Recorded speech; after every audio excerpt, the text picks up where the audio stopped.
Sarà rifatta la rotatoria d'accesso al Nevegal, si tira a poca cosa, ci vuole altro per rilanciare il Colle Bellunese, ma intanto si parte quantomeno dal benvenuto che tradizionalmente caratterizza i centri di vacanza. Un segnale concreto che la provincia di Belluno, grazie recependo quella che è una proposta dell'Associazione Vivaio Dolomiti, vuole dare al Nevegal perché rappresenta secondo me uno dei territori più belli della provincia di Belluno. E grazie a una proposta dell'Associazione Vivaio Dolomiti seguita da un accordo di programma sottoscritto a Palazzo Piloni che si metterà mano alla grande rotonda d'accesso al Nevegal, 50.000 euro il costo totale dell'intervento al quale Vivaio contribuisce donando il progetto e 10.000 euro. Abbiamo utilizzato dei fondi che ci sono stati donati da amici di Conegliano, imprenditori che hanno fatto una serata di raccolta fondi appunto per il Nevegal Post Vaia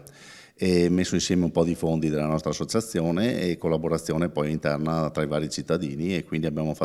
messo tutto insieme e abbiamo cercato di realizzare quest'opera che ormai è arrivata a compimento. Il progetto dell'architetto Willy Guidolin di Vivaio Dolomiti ruota attorno al forte sentimento identitario che proprio dopo la tempesta Vaia ha caratterizzato il territorio bellunese. E la riqualificazione degli aspetti identitari che possono essere anche quelli di